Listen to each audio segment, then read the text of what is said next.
so nice to me today. Well, I feel like, you know, we're going to swing from week to week. That's true. Last week we had some tough times. We're getting through it, okay? Do you think Q&A today? Yeah, I think so. You're right. It's all about balance. I think we're going to meet each other in the middle. Okay. Yeah, you're right. By the end of the summer. I'm glad we're working through it. Instead of talking. We have 5, right? Yeah. Okay, I can. Oh.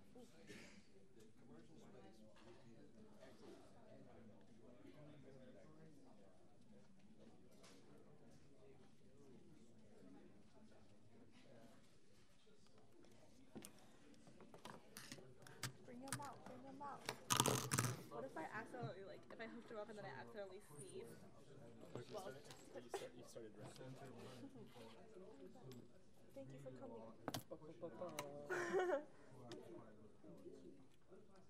don't even know what I'll do. What's your rapper name? DJ Rendog. That's pretty good. Mine was 2%. You had a rap name? Yeah, I did 2% because I'm so white. Like milk. Funny.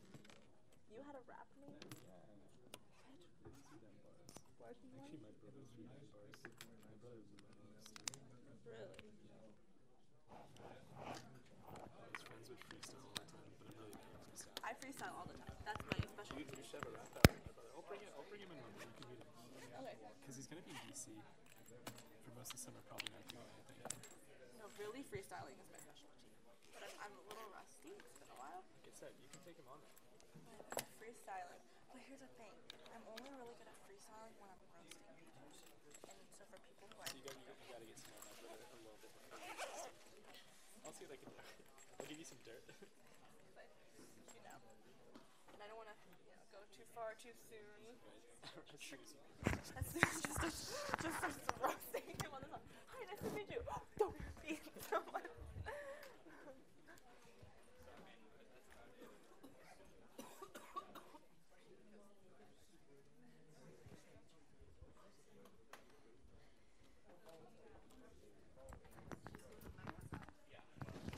So we don't need this.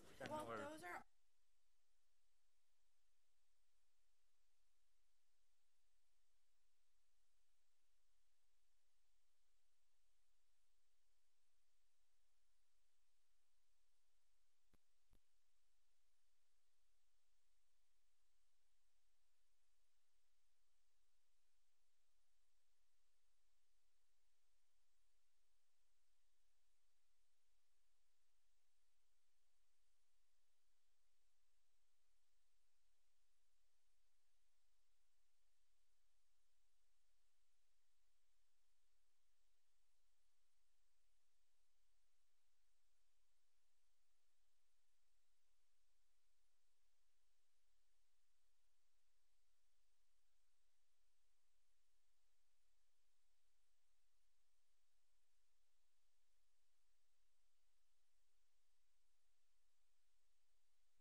and I come from the Norwegian Institute of International Affairs in Oslo, Norway.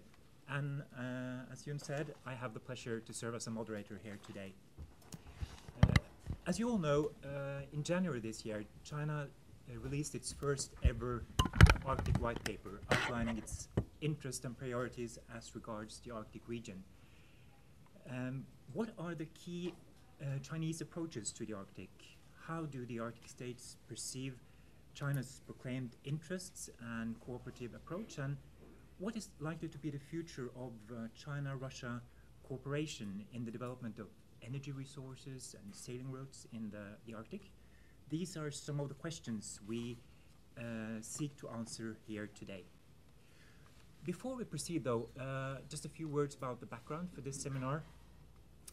The seminar here today will present some of the first insights and findings from the project Great Powers and Arctic Politics, or GPARC, a joint undertaking by the Stimson Center, the George Washington University, St. Petersburg State University in Russia, and the Norwegian Institute of International Affairs, with funding provided from the Norwegian Ministry of Foreign Affairs.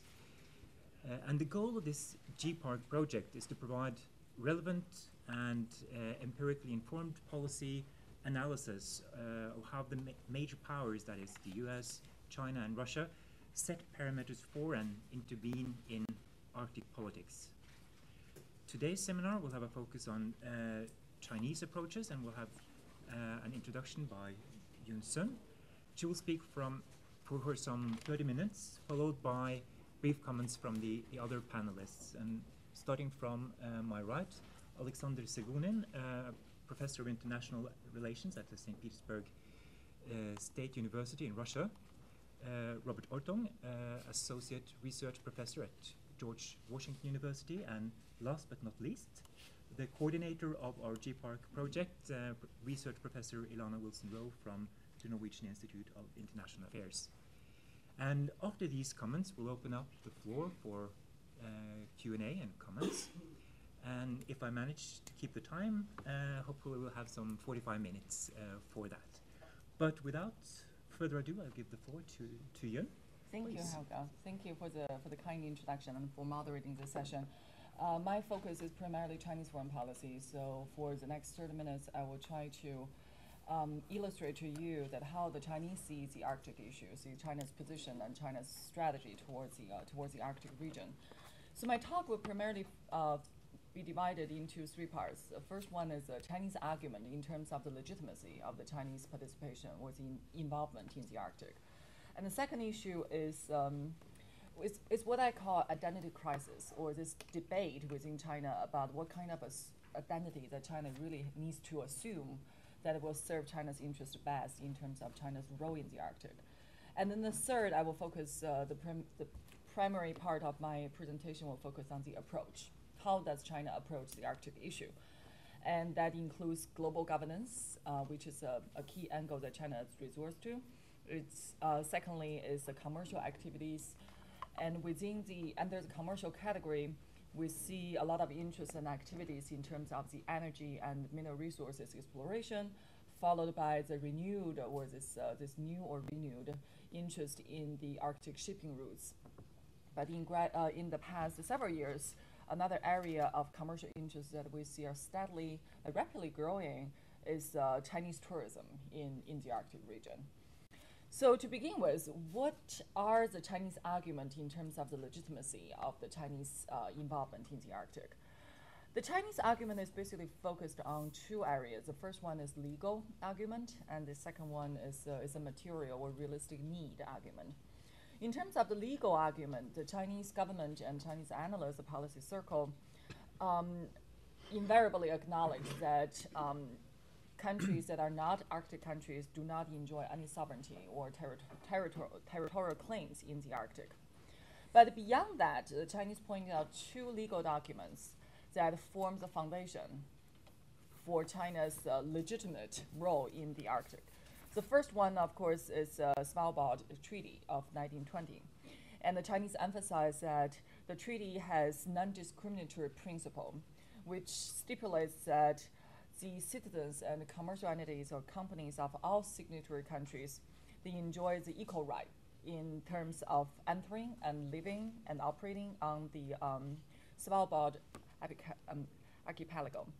And the right to, for example, fishing, hunting, and maritime development, industry, mining, or trade, such rights are also conferred to everybody who is a signatory to the treaty.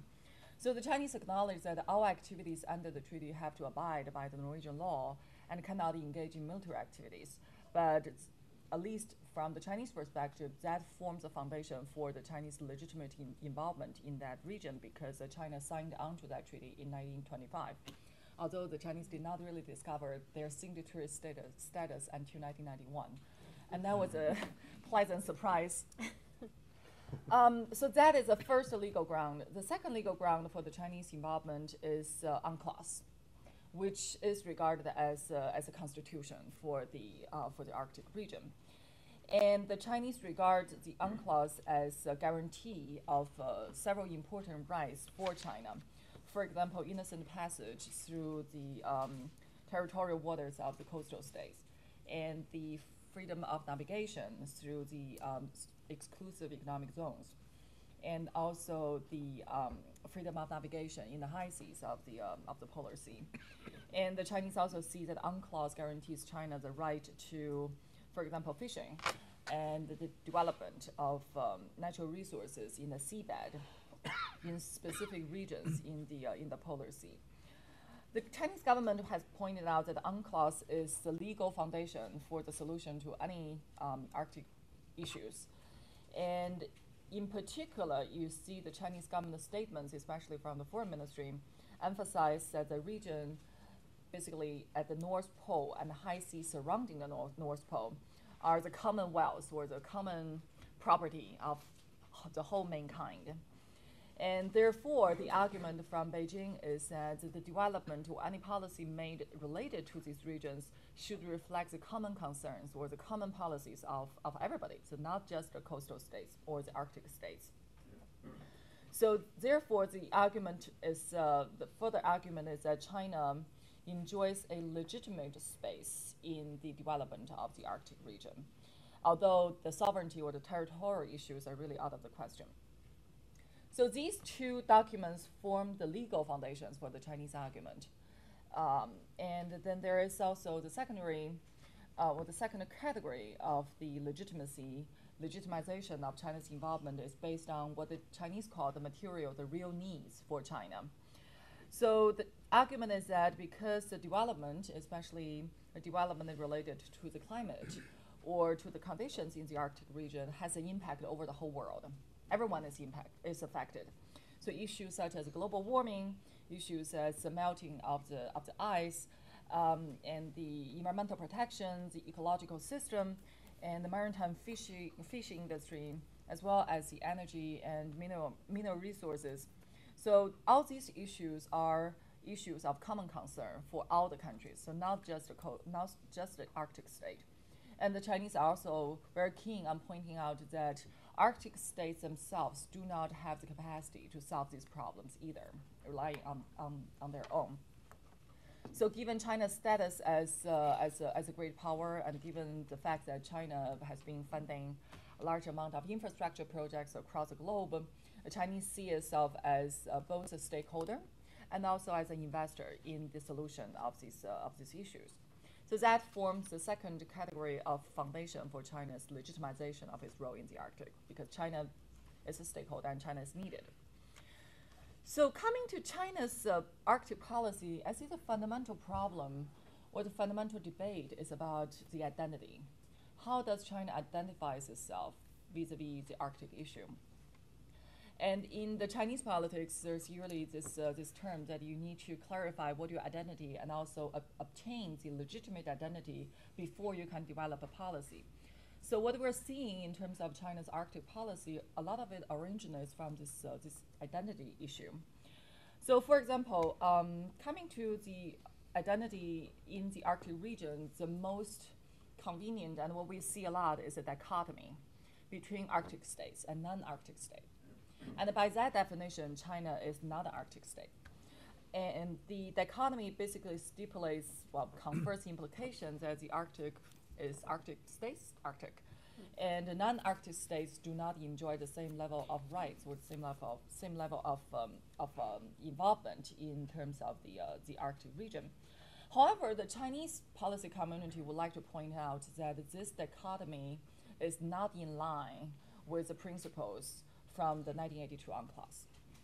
Because in the 1982, from the UNCLOS perspective, non-Arctic states also enjoy certain rights related to the Arctic issue. So their rights is not based on the fact that they are or they are not an Arctic state, because all the countries who are signatories to the UNCLOS are conferred to the same rights. So using this logic of this dichotomy, it will naturally give the Arctic states special privileges over the non-Arctic states, which is a situation that the Chinese try to avoid. So what we do know is that in the policy statement of China, the identity that China gives itself is called the near Arctic state, which is not a term that's commonly accepted by international law. Although the Chinese analysts would like to point out that this term was not created by China. They pointed out that it was UK who first came up with the term, and this term also has some country support, for example, Japan and South Korea. The problem with this near Arctic state identity is that the international recognition of the legality of this term is not really there. China would like to use its identity to, first of all, avoid stimulating or avoid poking the Arctic states in terms of China's additional desire in terms of the Arctic region. But at the same time, it also offers a distinction between near Arctic state and non-Arctic state. So near Arctic state in the Chinese policy lexicon confers the near Arctic states more privilege and more rights compared to the non-Arctic state. So the problem with this term is that China needs more supporters of this term.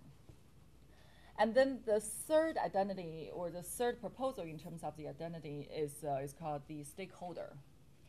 China is a stakeholder in the Arctic region. And the beauty of the stakeholder identification is that it equalizes among all the players, that all countries are stakeholders coming to the Arctic issue. So it shortens or mitigates the differences between China as a non-Arctic state and the Arctic states. But at the same time, it also shortens the differences or the rights between China as a near Arctic state and the non-Arctic states. So this seems to be the most broadly based term that China can identify with, but it also has its problems. So what we see in China's Arctic policy really has a lot to do with how China really perceives itself vis-a-vis the Arctic affairs. So coming to China's approaches to the Arctic issue, the official attitude is that China pays more attention to the low politics issue, like climate issues, science, scientific research, issues of the environmental protection, issues of the global warming. So these low politics issues really occupy the majority of the Chinese stipulation or the Chinese discussion related to the Arctic. And you really do not see China having much position coming to the high politics issue, like the territorial disputes or the maritime disputes among Arctic states. The Chinese try to avoid being involved in those areas. But we do see that there are a couple of characteristics of the Chinese approach to the Arctic. And the first one is that science and scientific research has been used as a way or as an entry of China inserting itself into the Arctic issue, because China acknowledges that in terms of Arctic knowledge or information related to the Arctic, China is really a latecomer. So for China to have any legitimate or have a sophisticated position on issues related to the Arctic, first of all, it needs to collect the information. It needs to understand what are the issues that China is getting involved in. So starting from 1991, we see the Chinese paying increasing amount of attention to the science research related to the Arctic issue. And at the same time, the science diplomacy has been one channel of China to engage Arctic states bilaterally. And Norway is a sterling example where China built the Yellow River Research Station in 2000. It was completed in 2004. And the second characteristic of China's involvement in the Arctic is this very high level of emphasis on the global governance issue related to the Arctic. So governance is used as both a means, as an end, and an end coming to China's Arctic policy. So when I was doing my research in Beijing and talked to the Chinese analysts, one of my questions was that while China is not an Arctic state, and the Arctic states pretty much have already come up with mature and sophisticated regulations coming to what the activities and behaviors should be in the Arctic region. So why doesn't China just comply to these existing rules? And the answer that I got from the Chinese side is that they see that Arctic governance has been really fragmented, and that the governance has not been sufficient to meet the challenges and to solve the problems. So, for example, they pointed out that compared to the Antarctica, the Arctic does not really have a similar governance model, and there's not one treaty that governs the issue related to the Arctic. And most of the existing mechanisms are non-binding. And then thirdly, the current governance mechanisms related to the Arctic basically covers low politics issues, things like climate change, environmental protection, fishing, pollution, energy resources, and so the high politics issues really has been missing from the whole picture, although I don't see China inserting themselves into the high politics discussion anyway. So what they would like to argue is that the format and the content of the Arctic governance system currently is not effective. So on the global level, although for example, the UNCLOS is legally binding, and it also has stipulations that are agreed to by all the signatories, but UNCLOS does not really have a specific stipulation coming to the Arctic region. But in comparison, the regional governance system, although they are very much tailored to the reality and the needs of the Arctic region, but at the same time, the regional governance system are not really binding. So there is this gap between the global governance system and the regional governance mechanism. So from the Chinese perspective, that how to basically bridge the gap between the global governance system and the regional governance system in terms of the Arctic is a key question. And so far, they don't see an effective proposal or solution coming out of the Arctic states. And the Chinese also pointed out that different governance mechanisms coming to the Arctic also have internal conflicts with each other. So, for example, the internal or the domestic governance system of the Arctic states in the coming to the Arctic issues, they try to defend the sovereignty and the natural rights of the Arctic states. But for their coordination of the domestic management system and the regional or the global governance system, there are intrinsic conflicts between these two agendas. So from the Chinese perspective, what are some of the proposals coming to the governance issue of the Arctic? The first model, or the first proposal, of course, is a global model, something like the Antarctic Treaty. But it's recognized that the Arctic states have already basically written that possibility off, that made it clear that there's no need to have a new and comprehensive Arctic governance system that is new. So the second model, possible model, is basically national governance. So let the Arctic states manage the issues among themselves or internally. But the Chinese opposition to that approach is that because of the global impact of the Arctic affairs, the issues of the Arctic cannot really just be managed or dictated by the Arctic state. And the third model is more of a combination of all these elements. So it's what the Chinese call a comprehensive governance model that will try to bridge the conflicts between the domestic governance system of the Arctic states and the regional system, and also bring an overlay of the global governance mechanism into the play. Although there's no clear answer as for how that can be achieved, the Chinese have made the attempt to at least experiment with Chinese participation in the governance system related to the Arctic affairs. And the two examples is one, the International Arctic Science Committee, which China joined in 1996, and the other one is the Arctic Council, which China joined in 2013. So the Chinese recognize that the Arctic Council is the most representative regional forum to discuss the issue related to the Arctic. So the argument is that if China does not participate as an observer, then China will have to only resort to bilateral approach coming to its involvement in the Arctic. And the precondition for China to participate in any sort of Arctic governance is to have a seat at the table. So although they recognize that the seat at the table, an observer seat, is not the same as a formal member, but it's still better than nothing. And that also reflects over the board, you hear this complaint in China about the hierarchy nature or the hierarchical nature coming to the issue related to the Arctic. That in the inner circle, there's Arctic 5, then there's Arctic 8, and then all the other countries are regarded as secondary players or even third-tier players compared to the Arctic state.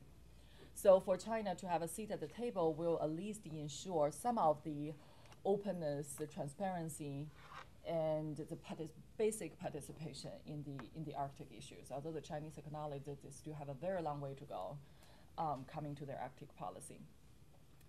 We discussed a little bit about the science research and the science diplomacy that China conducts in the Arctic. Between 1999 and 2017, China has already had 8 Arctic science expeditions trip carried out. The most recent one was in 2017. So a lot of these science expeditions has been designed to help to explore the possibility of the Arctic shipping route. So for example, most of these, I believe it was 6 or 7 out of these 8 science expeditions were the exploration of the northwest shipping route on the Canadian side. And the 5th one was conducted in 2012, and it was the exploration or the experiment with the northeast shipping route on the Russia side. And this, after the successful completion of that expedition, 1 year later, the COSCO, the Chinese shipping company, had the first commercial ship voyage through the northeast shipping route. But it's also pointed out that these science expeditions are primarily focused on the science aspect and also the shipping route issue, but they don't focus on the natural resources research related to the Arctic. In terms of the commercial activities, we see several categories. And a lot of it, I would say that the Sino-Russian cooperation in terms of the commercial exploration in the Arctic is probably the most interesting and the most, in terms of the scale, is the largest. So the Chinese point out that Russia is a key partner for China's Arctic policy, and based on the most recent white paper, there's the Polar Silk Road that China plans to build through the Arctic will be pretty much pursued in collaboration with Russia. There's of course a lot of what the Chinese see as strategic alignment of the national interest of Russia and China, which forms the political foundation for it.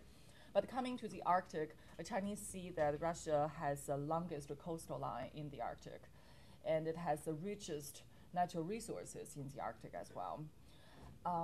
So that's basically laid the foundation for China to engage Russia for this Polar Silk Road.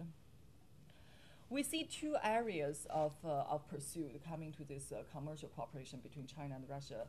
The first one is energy cooperation, and this is based on the fact that, at least from the Chinese perspective, the Russian economy is not doing very well, and that the development of natural resources and energy resources in the Arctic requires both funding and technology that Russia currently does not have, because not just because the Western sanction, but the Western sanction played a bigger role in that equation. So the Yamar LNG project is regarded as a sterling example of the energy cooperation between China and Russia in the Arctic. We know that the agreement was reached in 2013 between CNPC and Novatek. The original plan was for Novatek to hold 60% of the ownership. China and Total was going to they each held 20%, but this formula was reformed or was updated in 2015, where the Chinese Silk Road Fund obtained another 9.9% of the ownership of the Yamar project, so which makes the Chinese ownership close to 30%, so 29.9%, which is second to the Russian Novatek ownership. And from the Chinese perspective, the first stage of the Yamar project has been completed in December of last year. And so far, the operation of this first stage has been, at least in the Chinese perspective, successful. So between the early December of last year and the end of February this year, the Yamar project has already produced 11 tankers of LNG for the Chinese. And the Chinese also see the Yamar project not just as an energy project, because it's also an infrastructure project that requires large modules, that a lot of those were produced by or manufactured by the Chinese companies. So for example, CNPC and 6 other Chinese companies were carrying out the building of 120 modules for the Yamar project. So that's the energy cooperation between China and Russia. The Chinese has a lot of interest. If you look at how the Chinese policy community studies the Arctic issue, I would say almost 40% of the academic papers have been focused on the development of the shipping route through the Arctic region. The argument, of course, is that the shipping route through the Arctic is shorter than the traditional shipping route through South China Sea, then through Panama, then through Suez Canal. In terms of the voyage that the Chinese already had, they discovered that the average voyage is between 9 to 15 days shorter compared to the traditional shipping route. Oh, that's a. So in 2016 and 2017, COSCO sent more ships through the northeast shipping route to Europe, and so among the 5 ships that China sent through the northeast shipping route, the calculation with the accounting stipulates that among the five voyages, a total of 80 days were saved compared to the traditional shipping route, and the total of more than 2,000 tons of fuel were saved. And they were also able to avoid basically $500,000 of the Suez Canal fees. So from the Chinese perspective, the shipping route is also regarded as a highly profitable possibility if it is going to become a reality. Of course, there are a lot of logistical challenges and issues related to the shipping route, which is why the Chinese, some of the Chinese think tanks have focused on the proposals for port development across the Russia coastal line. And based on the geographical location, based on the weather, based on the population, basically the availability of the human resources, and the availability of existing airports, the Chinese listed 4 to 5 ports that are as the optimum prioritization to be pursued between China and Russia. The first one is Murmansk, which has good weather condition and has rich labor resources, and it also has a pretty solid port built there already. A second proposal is Sabeta, which has been used to serve the Yamal LNG project so far.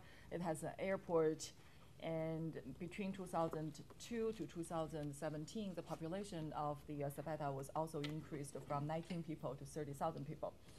So given the Yamal project and the sound collaboration that had existed between China and Russia on this project, Sabeta is identified as a good choice. Then there's also the Tixi, which used to be a military center or a military port under the Soviet Union. And the Chinese are arguing, or based on their research, that this port can be developed into a monitoring or rescue or service center for the northeast shipping route. And last but not least, there is also Arkhangelsk, which has a very rich population. And also in 2013, the local government of the Arkhangelsk also proposed to the Chinese to build or to modernize the deep sea port in that region. China expressed the interest back then. So that's also listed as another possibility. Last but not least, this rising interest by the Chinese population about the tourism in the Arctic region. So according to the Chinese tourism agency, the government agency manages overseas tourism. In 2017, basically the increase of Chinese tourists visiting Nordic countries, including Finland, including Norway, Iceland, and Sweden, has increased between 50% to 100%. And that shows how much interest the Chinese have about tourism in the Arctic. So, and also compared to the normal overseas tourism route, for example, in Southeast Asia, the tourism route to the Nordic countries or to the Arctic, they're also higher end, meaning that people are willing to pay much more, between 10 to 30,000 US dollars for a trip to the Arctic region.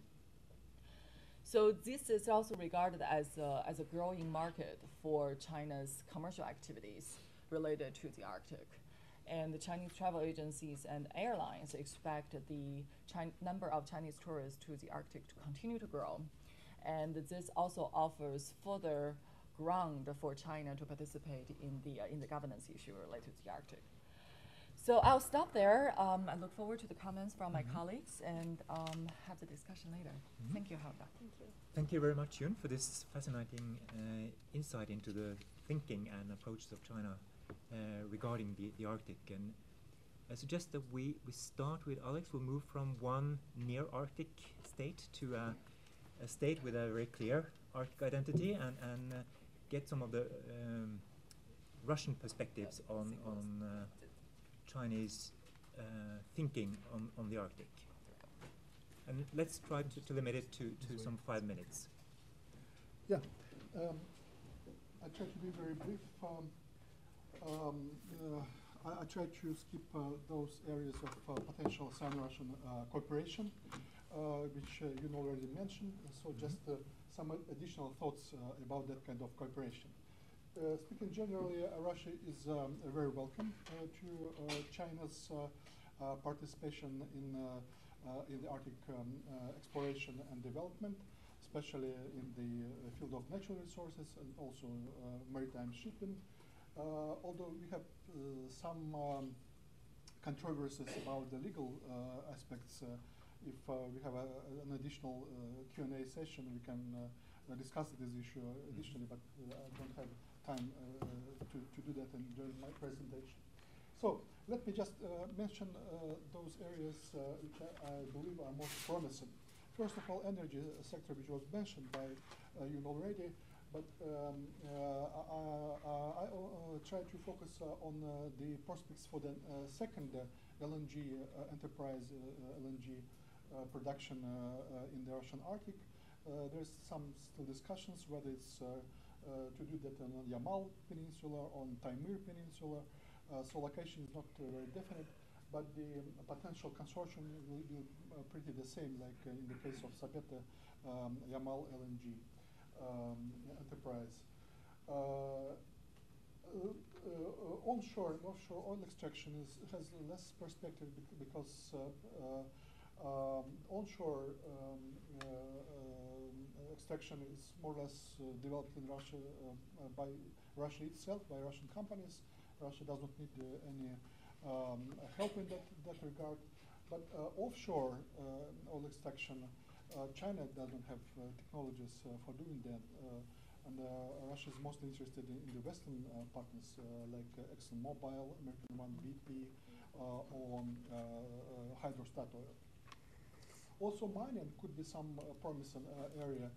But as far as I know, when we had negotiations between Chinese and Russian companies, the financial conditions surrounding this area, and especially the question about labor force, because Chinese companies, they wanted to bring Chinese labor force into these regions, which was not very good for Russia, because they already have the problem with employment in this area.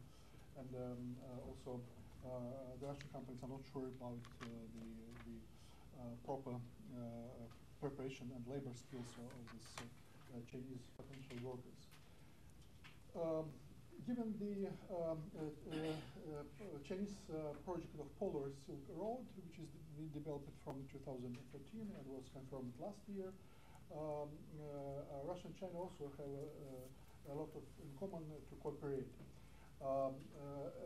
For example, both countries, they can develop a joint production of polar class vessels, especially given the fact that China is missing that kind of technology, and Russia, on the opposite, has that kind of expertise.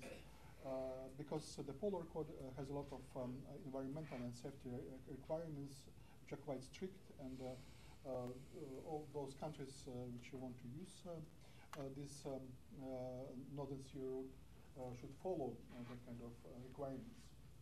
As you mentioned, development of the Northern Sea route infrastructure, not only modernization of harbors, but also construction of new facilities, like, for example, the storages for the ballast and grey water, which is prohibited to discharge to the sea by the Polar Code. Currently, they are missing, so there's a lot of opportunities to develop that kind of facilities. And also telecommunications, which are missing, especially in the eastern part of the Northern Sea route. Some captains complained that they are traveling without any kind of communication for 2 or 3 days, so which is not very good and not very safe. This is just the first LNG ice-breaking carrier built by South Korean firm Daewoo. Then also improving hydrographic information and updating nautical charts, which is very important for the all users of this route. Improving navigation safety, which I mentioned already, shared between the Russian Federation and the Chinese companies, and establishing optimal in terms of safety and environmental protection routes for navigation in polar waters. Because actually, if you look at the Northern Sea route, it has several lanes. It's not the single route in physical terms.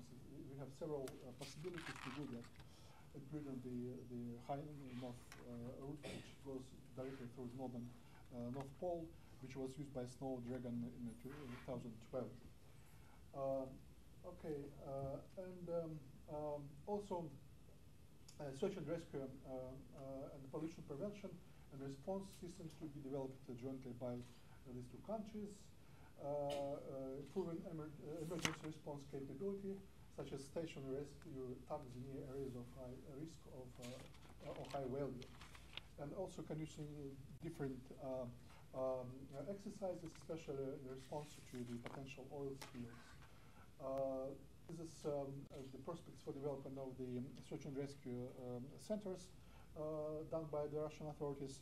5 of them already operational, and the rest should be completed by the end of this year or the next year.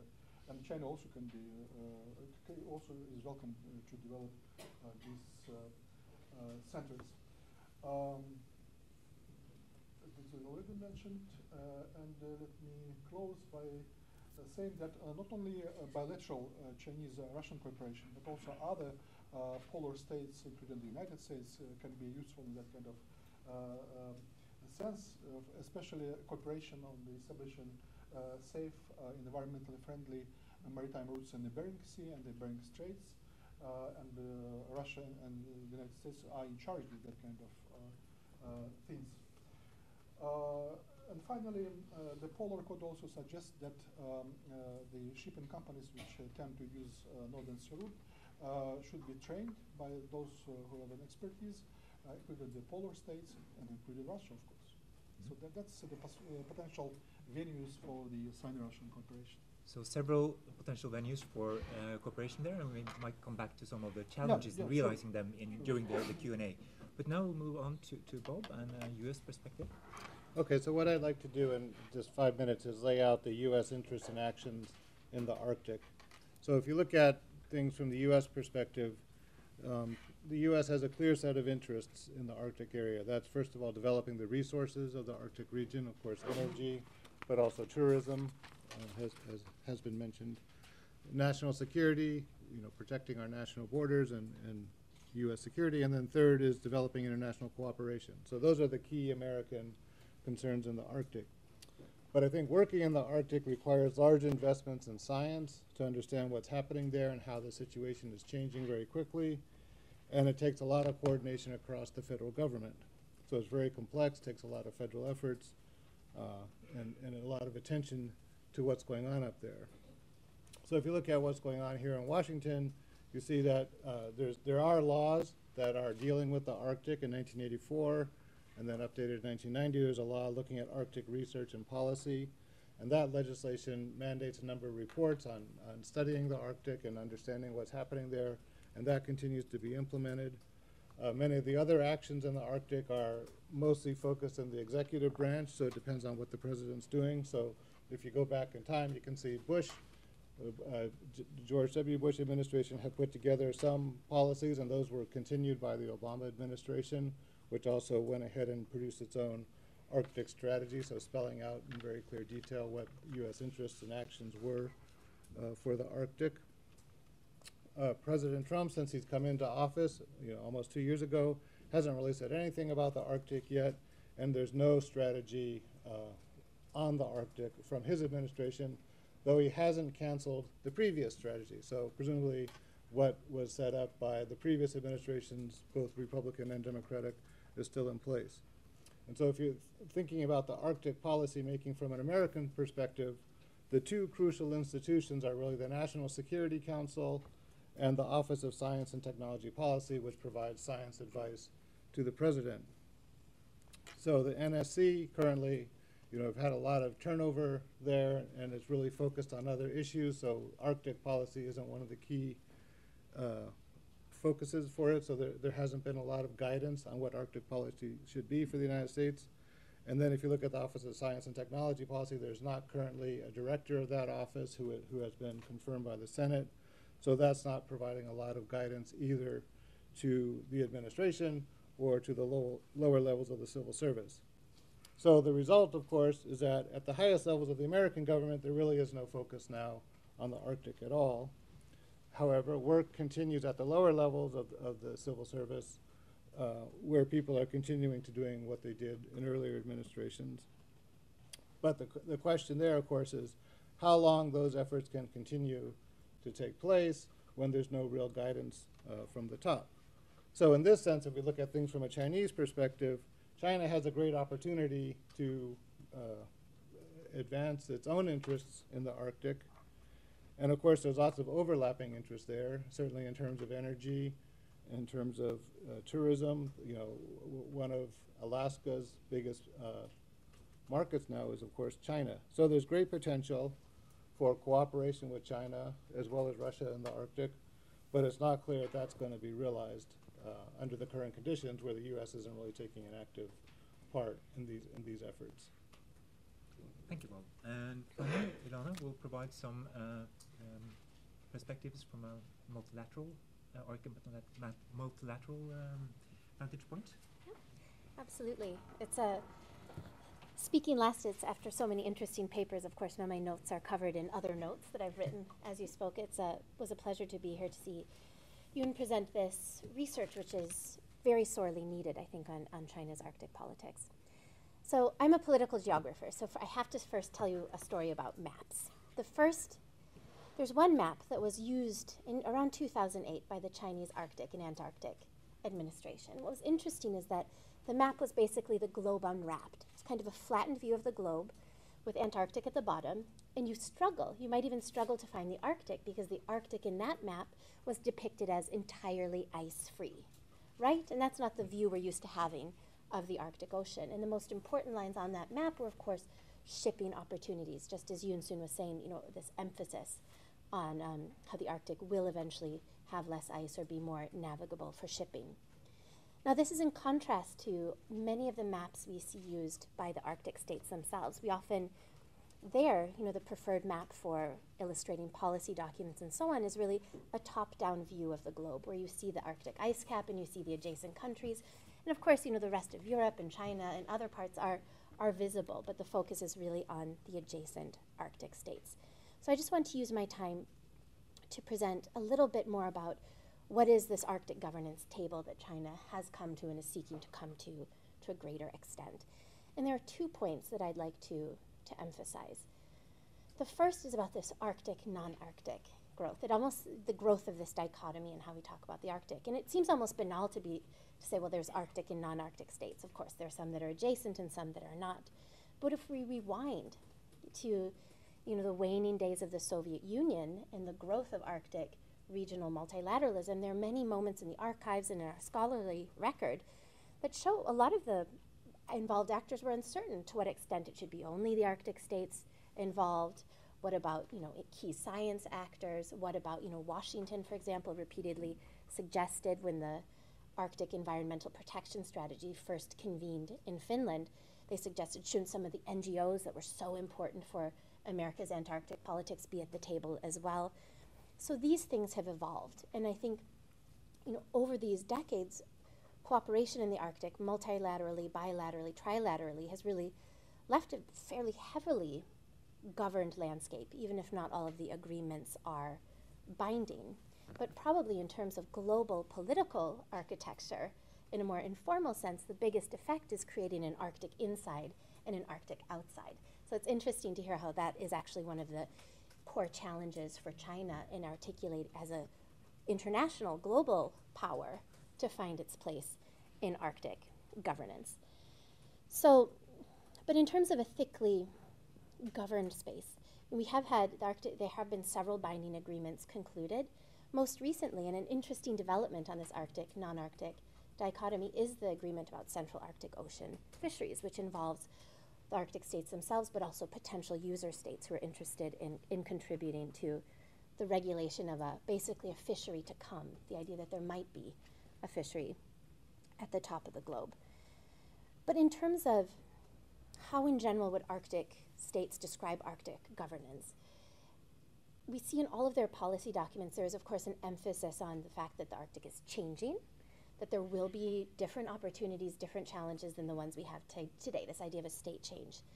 But at the same time, and this is in contrast with the views from her research in China that Yoon generated, that really the Arctic states would argue there was very little governance gap. And that was really the essential point of the 2008 Ilulissat Declaration, was the notion that the Arctic, especially Arctic coastal states, would continue to cooperate as new challenges arise, and that there was no need for further layers of governance in any broad sense, in the sense of an Arctic regime or something that would match what you see in Antarctica, because that the UN, arguing the UN Convention on the Law of the Sea provided enough guidance, and that any disputes or issues would be resolved between the coastal states themselves. So it was very interesting. I thought, China's Arctic strategy was very interesting to read, because a lot of on the kind of low political issues, there is a lot of agreement and common understanding of what the policy challenges are. And Arctic cooperation really runs the gamut from almost what we would see in international relations as very local issues, cooperation between communities, cooperations between indigenous peoples seeking to better exercise their sovereignty in international relations, all the way up to these binding treaties on search and rescue, on fisheries, and on oil spill, dealing with oil spill pollution. But it is interesting in the document that you see that China still brings to the table more global framing. They are interested in these global governance questions. They do mention in the document their position as a permanent member of the UN Security Council. I don't believe any of the other Arctic states really mention the UN, and certainly not the UN Security Council as relevant to this regional framing of their politics. And this ties into, China had long been participating in some level in the Arctic Council, but really, the Arctic Council is a forum, and it's a place where it's consensus-based.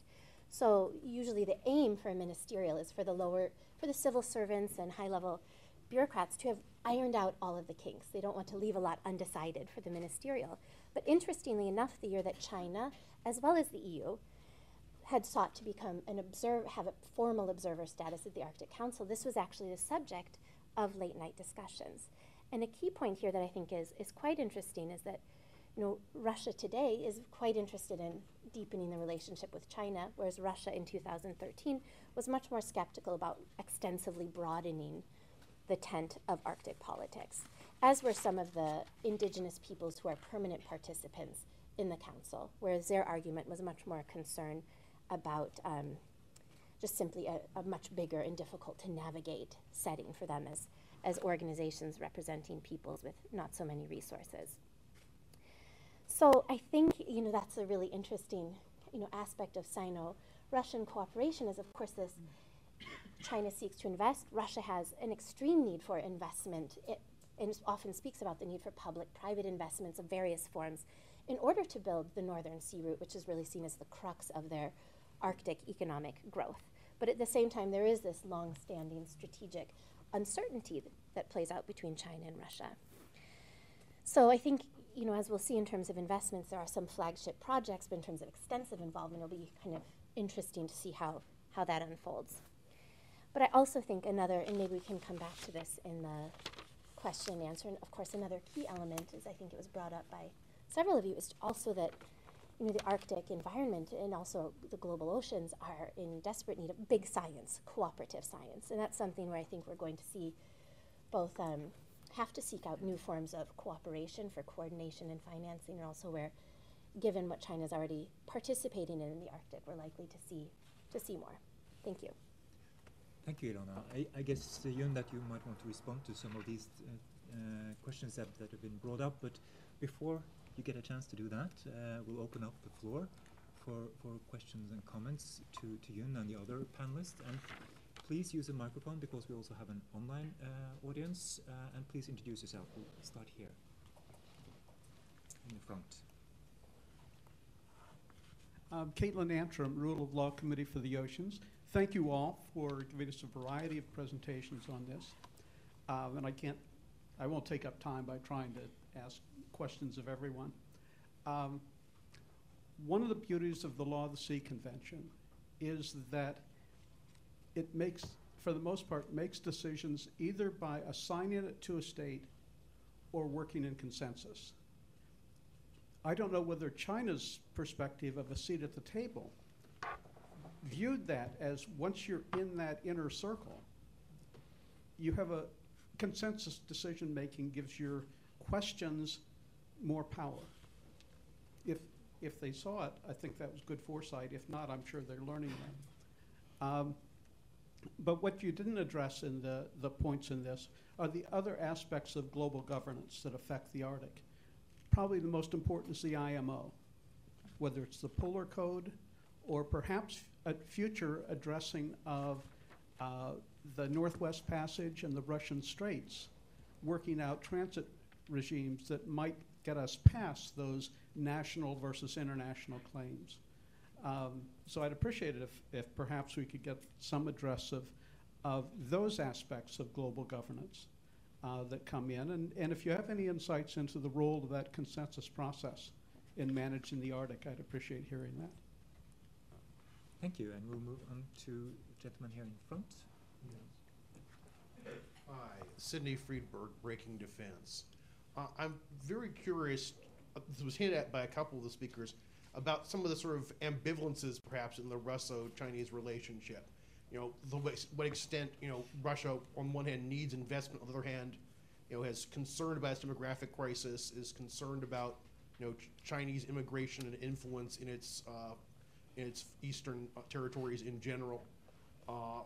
And for that matter, just the practicalities. Yes, we've had these Costco ships going through the Northwest Passage, but is that really open for business yet? I don't think it is, but curious, how far it's gone and what the timetable looks like it might be as the planet bakes. We'll take one more question before we let the panelists have a chance to respond. Peter Humphrey, I'm an intel analyst and a former diplomat. Russia has made an outrageous claim of territorial integrity up to the North Pole, the geographic North Pole. And this collective area is far bigger than the South China Sea. So I'm wondering if China and Russia have tacitly acknowledged each other's outrageous claims, or whether China is in fact annoyed by that giant chunk of the Arctic supposedly belonging to Russia. Okay, then you will get a chance to respond. Sure. I think first of all, on the issue of Sino-Russia relations coming to the Arctic, it's like Sino-Russia relations. Most of the issues, the development of the area, the issue of the Belt and Road in Central Asia, whether it's in Russia's backyard, and I think the Russian ambivalence towards some of these initiatives are well understood in China as well. And the Chinese also understand that Russia is in an awkward and disadvantaged position today, which has formed the context or the broader, bigger background of this cooperation between China and Russia, the strategic coordinated partnership between the two countries, which is regarded as now as the best days, well, the best time of for Sino-Russia relations for a very long time. But I don't think China is seeking alliance with Russia. The relationship is, I characterize it as alignment rather than alliance. There are issues that they see eye to eye with each other, and there are issues that they are not comfortable with each other's position. Like, well, if you ask the Chinese, that is China completely comfortable with what Russia did in Ukraine, I don't think the Chinese are super comfortable with it, because it could have implications for China's own ethnic areas and the domestic politics. But then on international politics, I don't think the Chinese feel the need to point it out. And that's related to the Russian claim of the North Pole. If you look at the Chinese government statement, it's clear that China does not recognize it, because the Chinese said that North Pole and the surrounding waters are the property of the whole mankind. So it clearly denies or rejects the claim that it belongs to one particular country. So I don't think there is a recognition of that particular position by Russia. On the issue of the consensus building or the decision making, I think Elana probably has more wisdom and insights to share on that. But based on my research, the failure of some of these mechanisms to reach consensus and to also produce binding decisions on issues related to the Arctic governance is pointed out as a key reason why there needs to be more layers of governance, or there needs to be a new system for the governance. So I would say that the Chinese are frustrated with some of these processes. They're particularly frustrated with the fact that the Arctic Council is, in the Chinese eyes, is a hierarchical organization, and China does not enjoy the same rights as the other Arctic states do. But I think the Chinese would portray that as a need for additional actions for the governance, rather than seeing it as a problem per se. Alexander, would you like to add something here? A couple of comments. I believe that Sino-Russian, not controversies, just some kind of problems, bilateral problems. They are mostly of technical or legal nature. For example, if we look at the problem of navigation through the Northern Sea route by Chinese vessels, the major problem was that Russia asked that Chinese vessels should be escorted by the Russian icebreakers and Russian pilots, because most of the Chinese vessels they were not ice strengthened, and the crews they simply had no experience to navigate in icy polar waters. And the size of the fees was for Chinese companies too big, too high. So there was negotiations, and I guess a couple of years ago, or even 3 years ago, there was a compromise reached, and now Chinese companies are quite satisfied with that kind of fees, and in some cases there is no fees at all. And also, according to the Polar Code, if you have a certain polar class and the vessels are ice strengthened, you can travel through the Northern Sea route without escort, iceberg escort. So I mean, it depends on the shipping companies what option they choose. As for the Russian submission to the United Nations Commission on the Limits of the Continental Shelf to extend Russian continental shelf in the Arctic Ocean. And I should mention that professionals, they don't use the term or concept of territorial claims in the Arctic because it's maritime spaces. There's no territories, there's no land mostly. So it's maritime disputes or extension of the continental shelf. So in this case, Russia is not... They are actually claiming the seabed, so I disagree with you there. No, I mean, anyway, I mean, the international lawyers, they prefer to not use that kind of the term when they are talking about maritime disputes, including the seabed. So Russia is not the only country which has that kind of ambitions. Let me remind you that Denmark filed the same kind of submission 1 year before Russia, at the end of 2014. Russia did it, the second submission in August 2015. And also Canada has that kind of claim. But Canada was not able to make research and collect some data to prove that this area is, should belong to the Canadian continental shelf. I think that the problem is mostly political rather than scientific.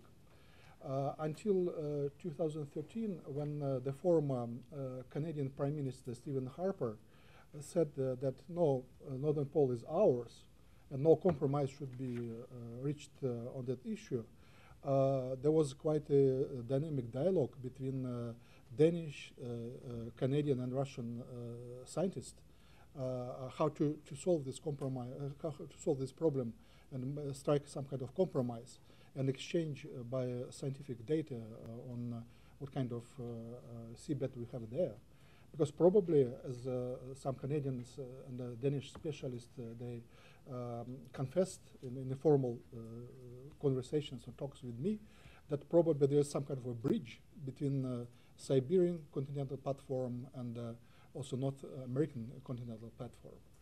So, and it was, the idea was to make some kind of compromise and introduced, as I don't remember who's mentioned, establish the international zone under, let's say, auspices of United Nations, a sort of natural reserve around the Northern Pole. And my opinion is that the best solution. But since Canada and Denmark, they started that kind of quite aggressive campaign, Russia responded the same way. Maybe not a very smart step, but anyway, Russia did it in the full compliance with the United Nations Convention on the Law of the Seas. And Russia is waiting for the decision to be taken by the United Nations Commission on the Limits of Continental Shelf. And Russia will accept any kind of decision done by this commission. So, I mean, I don't see that Russia is particularly aggressive or expansionist in this area. On the contrary, Russia is always invites other coastal states and non-Arctic states to cooperate. And let me remind you two most recent initiatives of that kind. The special agreement on the enhancing of the scientific cooperation in the Arctic region was signed or opened for signing last year. And all these countries, Arctic and non-Arctic, they are signatories to this agreement.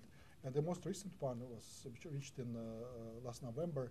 This was the introduction of the ban on commercial fisheries in the central Arctic Ocean, which was signed not only by the five coastal states, but also China, Japan, Iceland, South Korea, and European Union. I mean, the most fishery nations in the world. So for that reason, I don't believe that Arctic 5, these coastal states, they are discriminatory. No, they initiated a lot of very useful initiatives, very cooperative in their spirits. Okay, we'll take another round of questions, but first I'll let Elana chip in on the consensus issue. Great. I think it's an interesting question because the Arctic Council is a consensus body, so it's not necessarily the place where the most contentious issues will be brought up for extensive handling. And one concern I know that some of the other non-state organizations or permanent participants, indigenous peoples organizations, were concerned about, that with the growth of very powerful observers, like China or like major economies, other actors, that simply more and more of the decision making would be withdrawn from more of the public forum aspects and become meetings of senior Arctic officials, meetings of ministers, and so on. That they were concerned that one of the things that may be lost, that has long characterized a lot of Arctic governance, is the involvement of many different kinds of actors, not necessarily in concluding agreements, but in at least presenting agendas and ideas and new notions of what to do. But what I think is interesting, and of course important things do happen in global settings like the IMO and the Polar Code on kind of sectoral issues. But what I think is interesting if we look over time is what has the regional framing done for Arctic states? In some ways it's probably an important part of it is that they have been able to buffer to a large extent the cooperation they have in the Arctic Council from broader kind of crises in international relations. And Helge and I looked at this, you really saw it after 2009 in Russia's conflict with Georgia, and of course you saw it again very clearly after 2014 and Crimea, that actually all of the Arctic states worked to a fairly large extent, probably Canada the least, but to buffer the cooperation from the broader negative spiral between Russia and the West. And I think that's simply, it's not due to any long-standing kind of bonds of friendship or anything like that, but the Arctic states have really come to a strong foreign policy awareness that their economic, political, and to a large extent security interests are well served by cooperation at the regional level as opposed to a global complex structure. So there's a strong interest argument there. Just for a brief note on something interesting I noticed in Russia's submission for where essentially what their claim will be assessed for its scientific veracity. And what all that they do at this point is discover where are the overlaps.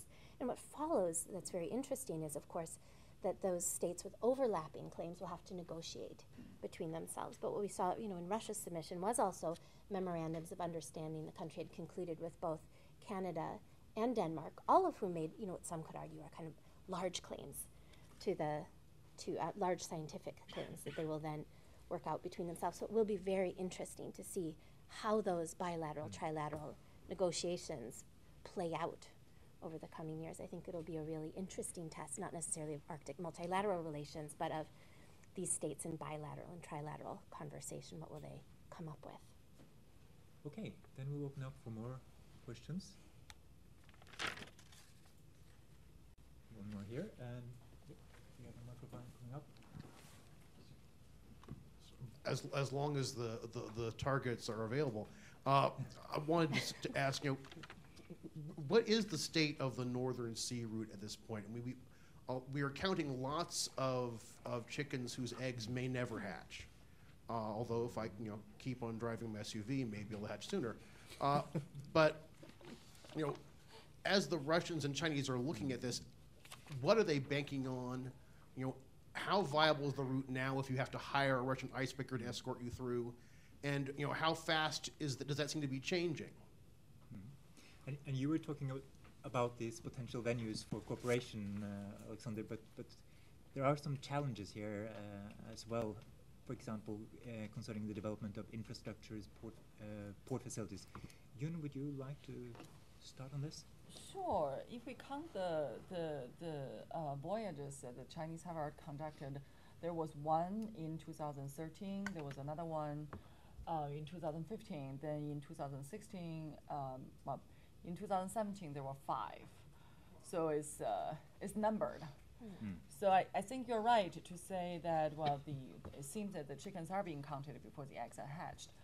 But I think the Chinese position is, if the eggs are going to be hatched, we want to make sure that we are there to collect the chicken.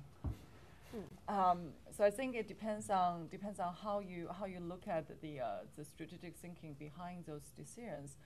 And the Chinese, they do point out that, well, since global warming seems, well, at least for the Chinese, maybe for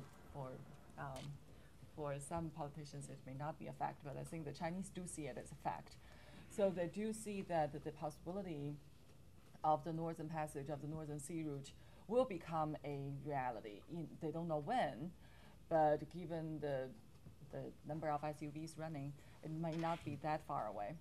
So I think for the Polar Silk Road, there's a key element here, which is the Sino-Russia cooperation. And the Chinese identify that Russia is interested in developing not only the energy resources in the high north, but also modernize airports and stimulate the local economy. And I think there are multiple considerations beyond just the economic viability or the economic possibility of the Northern Sea Route. So last but not least, coming to the Belt and Road Initiative of China, since Polar Silk Road is now counted as one component of the BRI, I always argue that there is a domestic aspect of this BRI, because from the Chinese company's perspective, this is a feast of capital. And it is the Chinese policy banks and the Chinese government willing to use its foreign reserves, use its capital to stimulate the export of China's service, Chinese products and the Chinese contractor service. So as long as they can create projects overseas, they can lobby for the Chinese government to finance them. So in that case, why not? The more the merrier, right? And you pulled up a map here, Alexander. Would you explain to us? Yeah, I mean, I think that we should avoid some high expectations concerning the Northern Sea Route, in the sense that I mean, it's too naive to believe that global warming or global climate change will make navigation via this route is simpler. Because if you have ice, you can struggle with it with icebreakers. But you have icebergs. It's even more dangerous for navigation than just thick ice. And it makes even more complicated to navigate through that kind of routes if warming continues. So I don't approve that kind of Northern Sea Route hype which we have now. And even my president is involved into that. When he was formulating his national strategic goals after his inauguration, he said that by 2040 or maybe 50, I don't remember exactly, he promised that the volume of cargo through the Northern Sea Road will be something like 80 million tons, which I don't believe completely, I mean, because currently it's just 6-7 million tons, and the best years. So I think that we should be quite modest in that sense.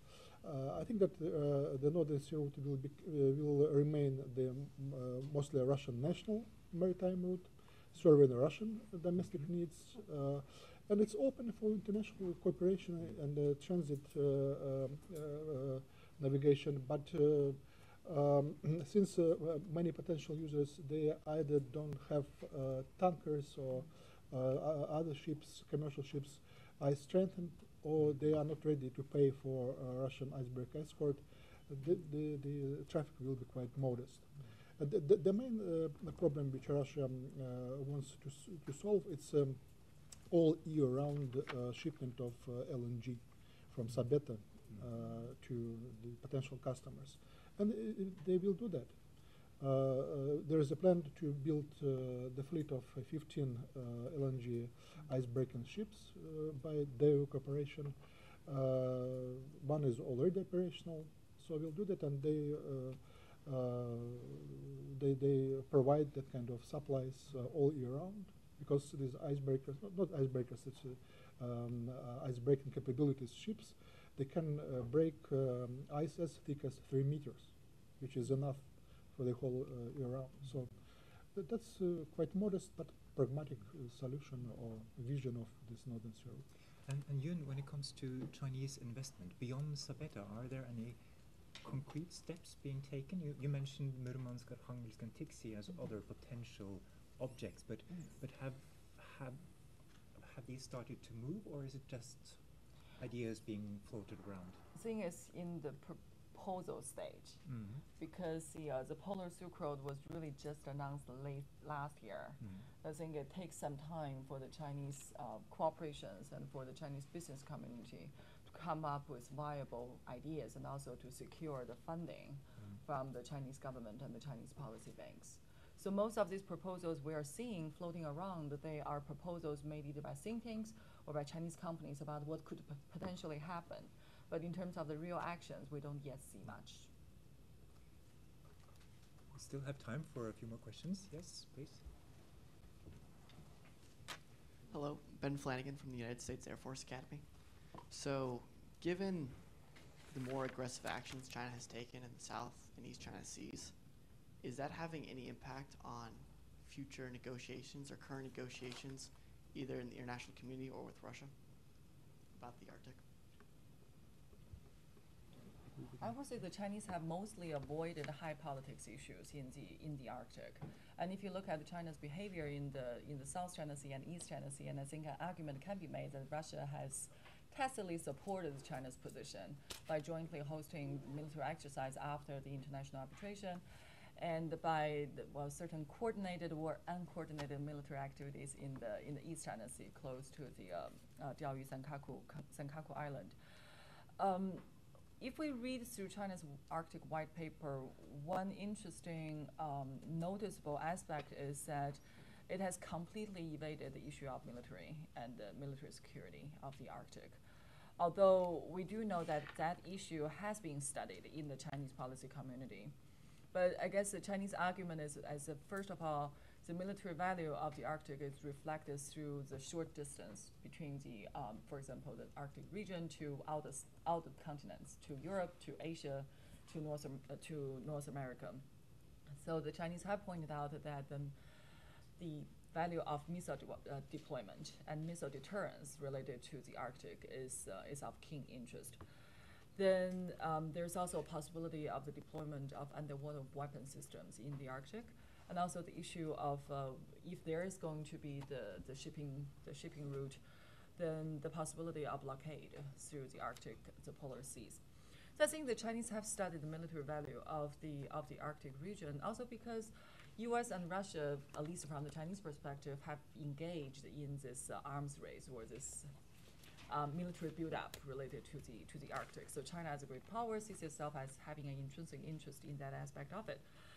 But then all of this content, all of this information is missing from the Arctic White Paper, which emphasizes the point that when the Chinese approach the Arctic issues, they want to portray this through the venue or through the lens of scientific research, through global governance, through energy and shipping lane development.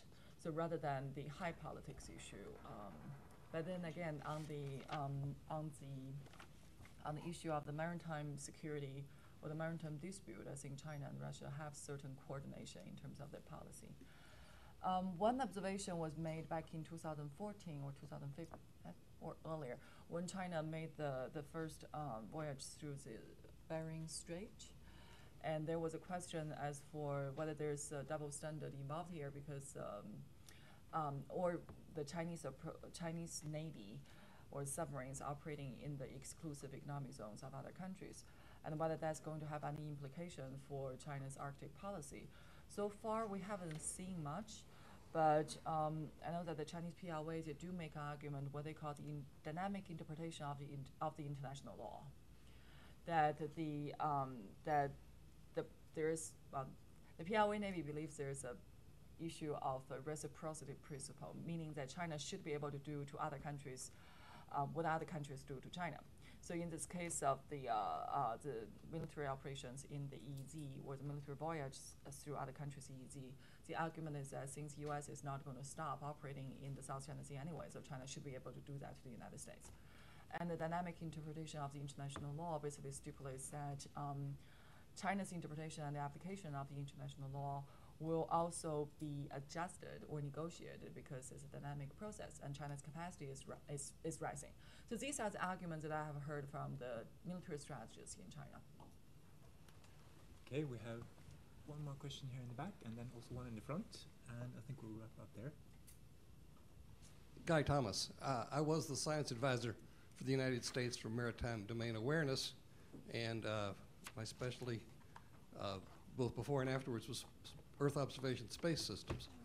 China and Russia are both significant space companies, space countries, and I'm wondering if they have agreed to collaborate in Arctic surveillance, because they both have satellites that pass over there. Are they sharing information?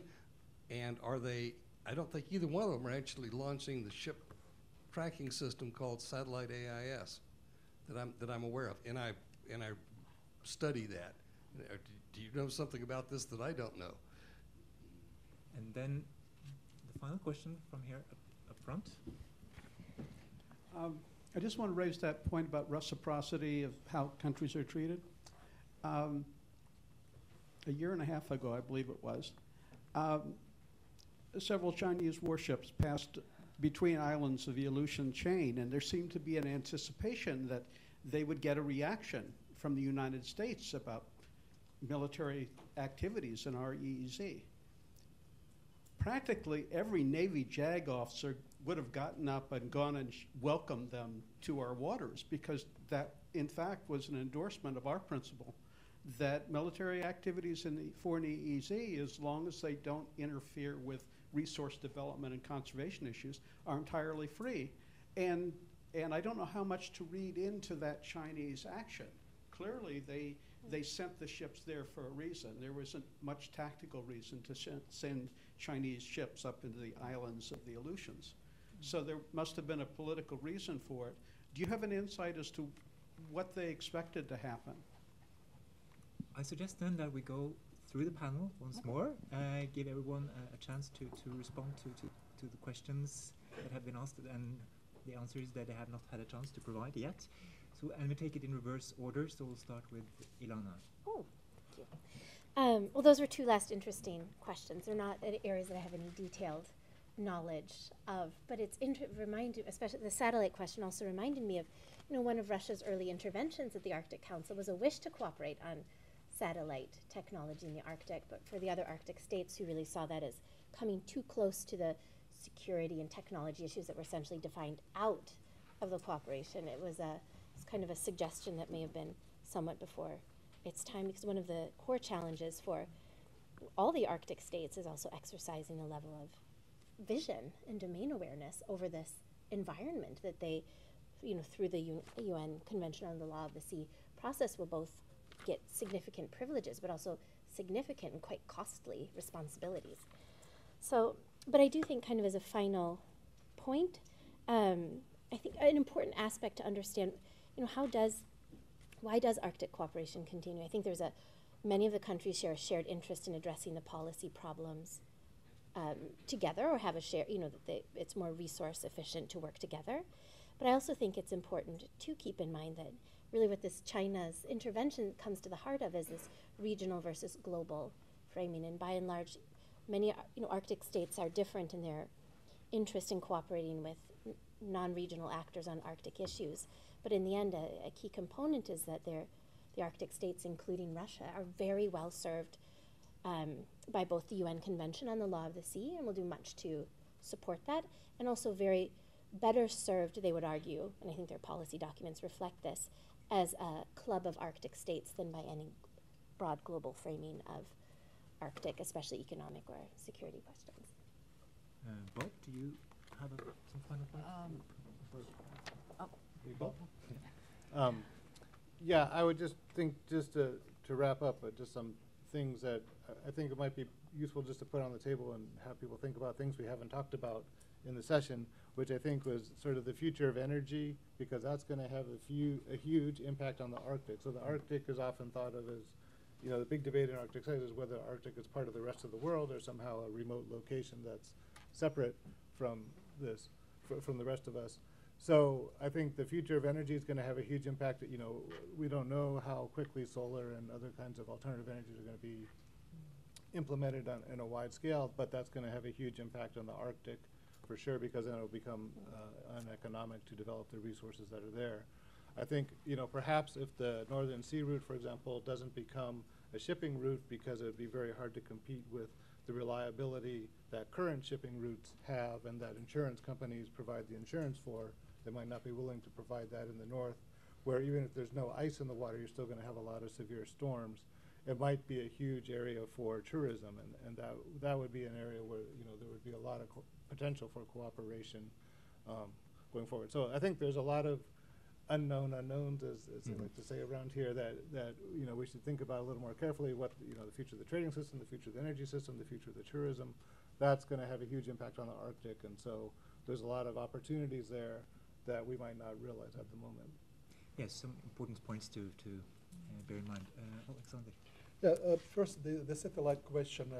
As Elana mentioned, initially Russia was very interested in cooperation with the Western countries to develop a special satellite system designed for the Arctic region, because currently it's not covered sufficiently, especially in the eastern part of Northern Sea route. But the Nordic countries, 5 Nordic countries, they said no, we will plan to create a group of satellites consisting of 3 satellites designed specially for the needs of these 5 Nordic countries. Canada also said that no, we have a plan to develop our own satellite system.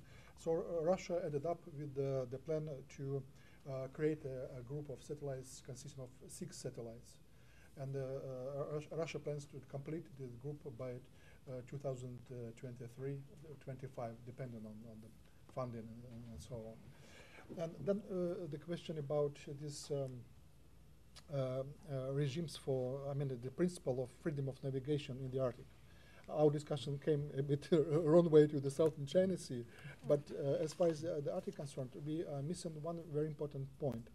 The article number 234 of UNCLOS, which regulates the rights of the coastal states, not only in the Arctic but everywhere, to introduce special regulations, either environmental ones or safety, for safety reasons, in the regions which are covered by ice most part of the year.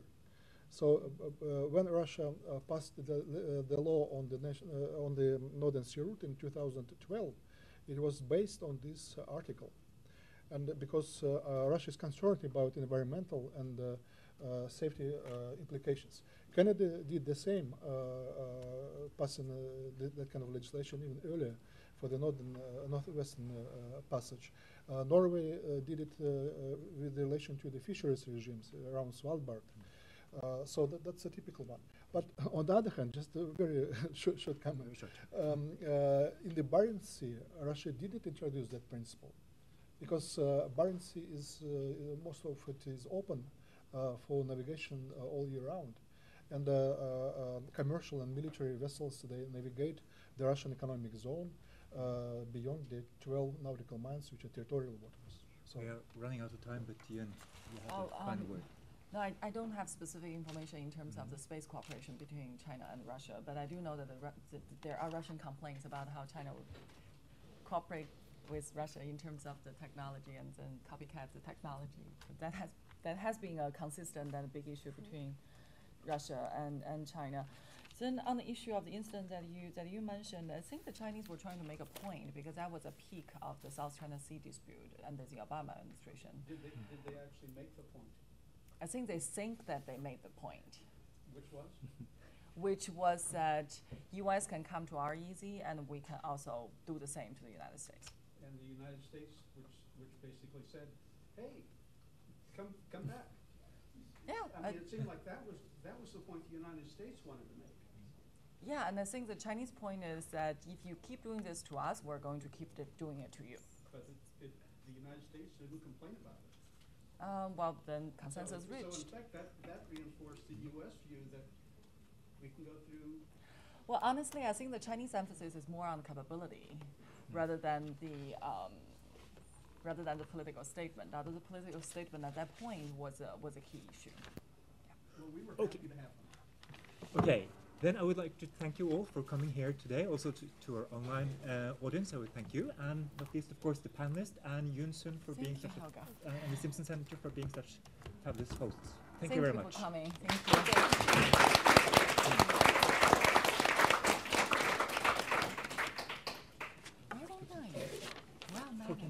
All three. Hi, I've enjoyed your work. It was And so I fun to have- actually I meet was you. I wanted to tell Yeah. you, I have your books up on my bookshelf, Oh, and every that's- time I need to get into an area, either that I'm not sure my views can stand up to a challenge, and you may have a different point of view. Well, I often.